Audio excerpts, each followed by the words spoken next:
अनेक रूप धारण. अध्याय 47. सिद्धमुनी नामधारकाला एका पतिताला पावन करणारी गुरुचरित्र कथा सांगते झाले.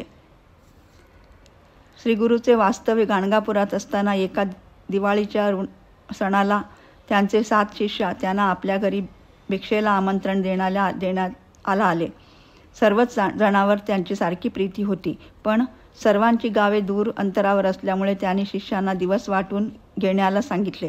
प्रत्येकजण म्हणू लागले, आमच्याच घरी आपण आधी आले पाहिजे. गरीब श्रीमंत असा भेद करू नका. तसे होईल तर आम्ही गंगेत जाऊन प्राण देऊ. श्री गुरु त्यांना म्हणाले, आम्ही सर्वांच्याकडे येतो, चिंता करू नका. या बोलण्याचा त्यांना काही भरवसा वाटेना, म्हणून श्री गुरूंनी काय युक्ती केली, एकट्याला स्वतंत्रपणे जवळ बोलवून त्यांच्या कानात हळूच सांगितले, मी आधी तुझ्या घरी येतो, जा, कोणाला सांगू नकोस.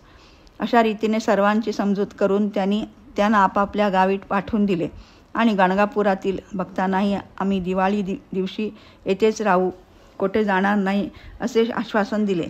दिवाळी आली. पहाटे अभ्यंग स्नानाच्या वेळी आपण 8 रूपे धारण करून 7ही भक्ताकडे गेले व गाणगापुरातही राहून भक्तजनाकडून पूजा घेतली.